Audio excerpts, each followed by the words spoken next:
भारत के महामहिम राष्ट्रपति श्री रामनाथ कोविंद जी, असम के माननीय राज्यपाल अध्यापक जगदीश मुखी जी, मोर मंत्री सभार सतीर्थ अतुल बरा डांगरिया, रंजित कुमार दास, उर्खा गौरा ब्रह्म डांगरिया और सभात उपस्थित सुधीबृंद।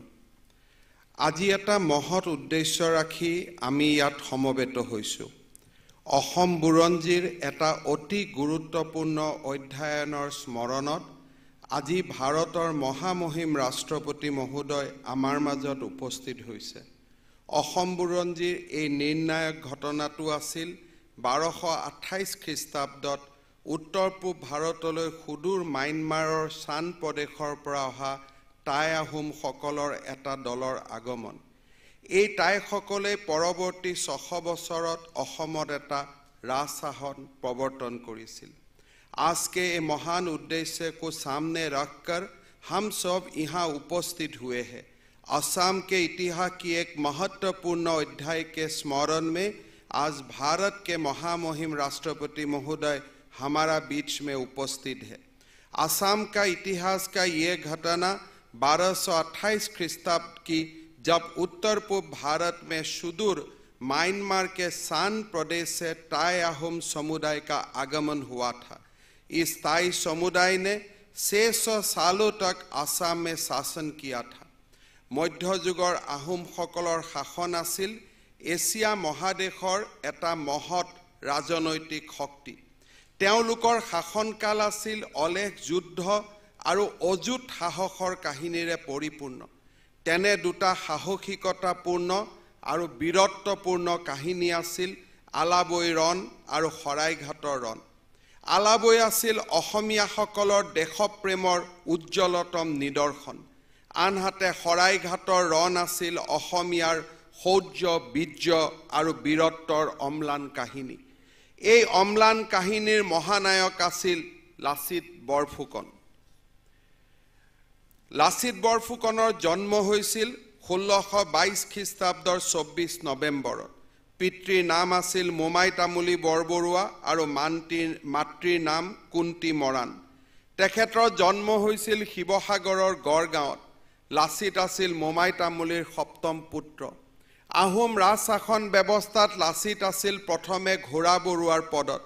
তাৰ পৰা তেওঁ দুলীয়া বৰবৰুৱা, শিমলুগুৰীয়া ফুকন আৰু দোলাকাষৰীয়া বৰুৱা আৰু শেষত বৰফুকন হৈছিল।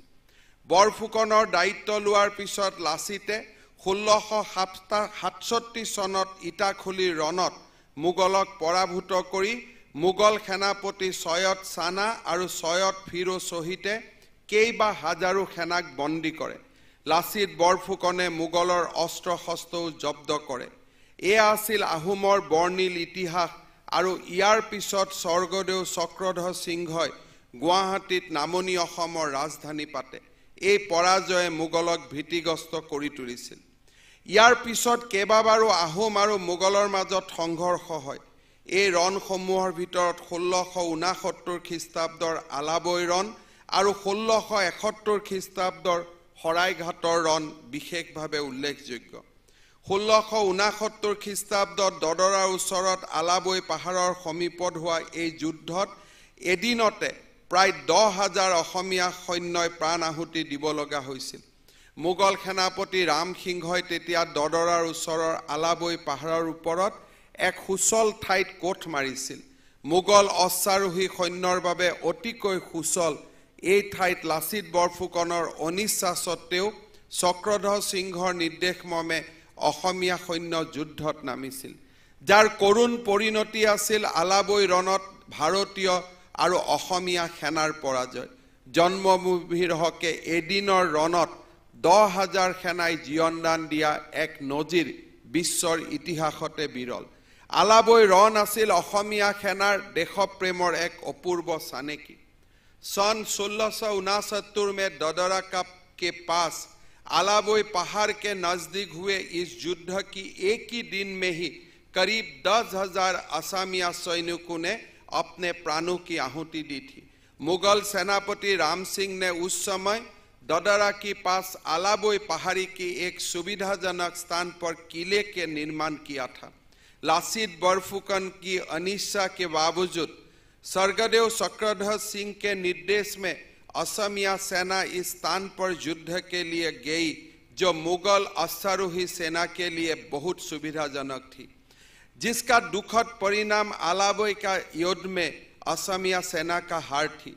ये दुनिया का इतिहास में एक असाधारण घटना है जहां एक ही दिन में 10,000 सैनिकों ने मातृभूमि की लड़ाई में अपनी जान दे।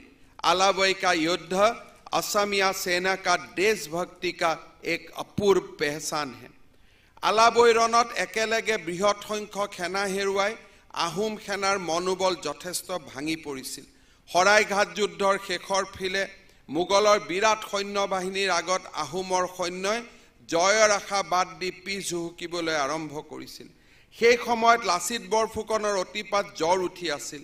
সেই গাড়ে এখন নৌকাত উঠি মুগলৰ বিৰুদ্ধে যুঁজ দিবলৈ তেওঁ আগবাঢ়ি আহিছিল আৰু সৈন্যসকলৰ হত মনোবল জগাই তোলাৰ উদ্দেশ্যে কৈছিল, যদি তোমালোক উভতি যাব খুজিছা যোৱা, কিন্তু স্বৰ্গদেৱে মোক এই দায়িত্ব দিছে, মই শেষ মুহূৰ্তলৈকে যুঁজিম।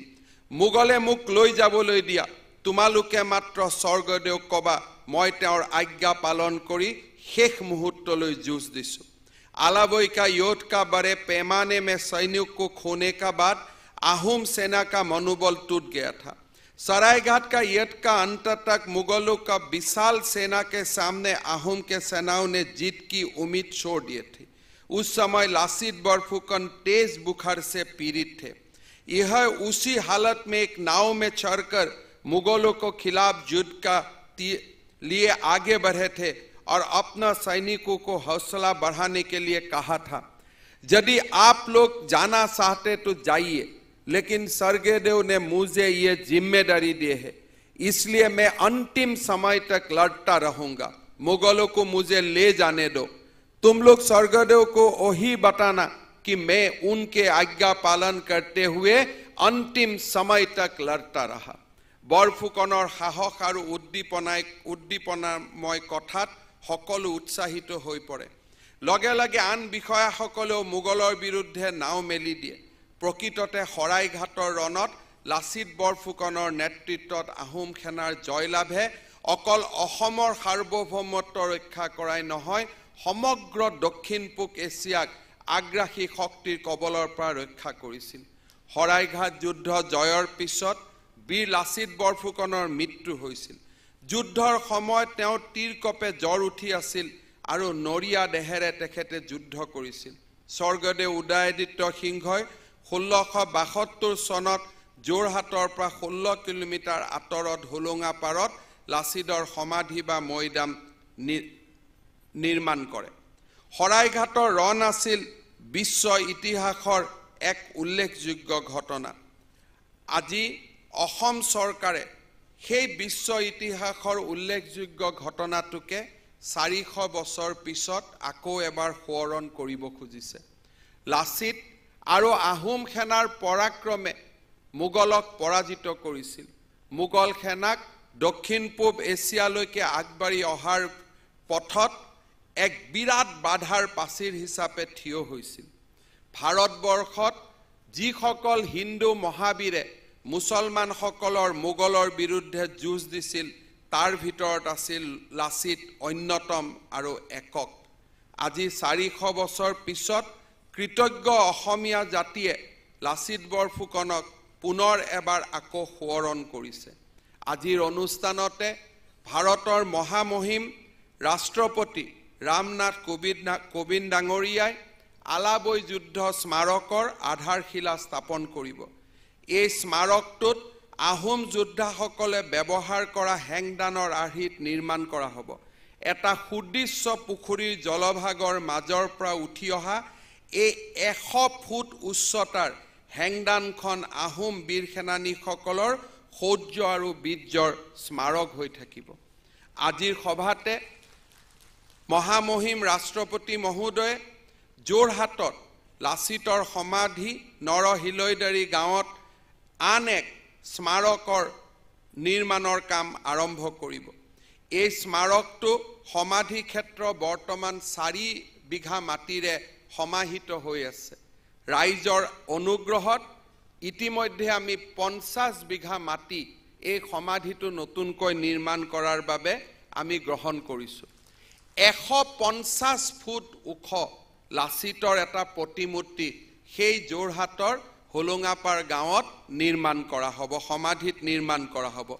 এই ব্ৰঞ্জৰ প্ৰতিমূৰ্তিটোৰ লগতে প্ৰকল্পটোত থাকিব লাচিত বৰফুকনৰ জীৱন আৰু কীৰ্তিৰ প্ৰতিফলন হোৱাকৈ এটা সংগ্ৰহালয়। এই সংগ্ৰহালয়ৰ আলোকচিত্ৰ, চলচ্চিত্ৰ আদিৰে তেখেতৰ জীৱন কীৰ্তিক নতুন প্ৰজন্মৰ সন্মুখত সম্পূৰ্ণকৈ তুলি ধৰা হ'ব। লগত থাকিব এটা যুদ্ধ সংগ্ৰহালয়, য'ত আহোম ৰাজ্য আৰু লাচিত বৰফুকন সম্বন্ধীয় বিভিন্ন বয় বস্তু সংৰক্ষণ কৰা হ'ব।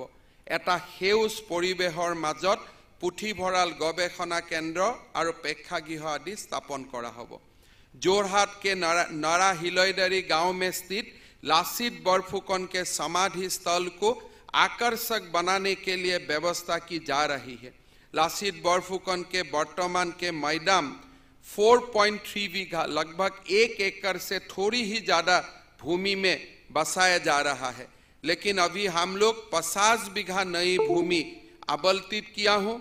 इस मैदान का आकर्षण का मूल केंद्र बिंदु होगा लासित बरफुकन का समाधि का सामने उनके 150 फुट ऊंचाई का एक कांस्य का मूर्ति। इस संग्रहालय में आलोक चित्र, चलचित्र आदि के जरिए उनके जीवन कीर्ति को पर्यटकों का सामने लाया जाएगा। इसके साथ यहाँ एक युद्ध संग्रहालय स्थापित किया जाएगा, जहाँ आहोम राज और लासित बरफुकन के सम्मिलित अलग अलग चीजें संरक्षण किए जाएगा। लासित बरफुकनक स्मरण करिবলৈ भारत सरकारे 1999 सनर পৰা प्रति बछरे भारतर राष्ट्रीय प्रतिरक्षा एकाडेमीत श्रेष्ठ कैडेट जनक लासित बरफुकनर सोनर पदक प्रदान करी आहिছে। लासित बरफुकन के स्मरण करने के लिए भारत सरकार ने 1999 से प्रति वर्ष भारत के राष्ट्रीय रक्षा एकेडमी का सर्वश्रेष्ठ कैडेट को लासित बरफुकन स्वर्ण पदक से सम्मानित करते आ रहा है। लासित बरफुकन असमिया जातीय सत्ता के सर्वश्रेष्ठ अवतार है।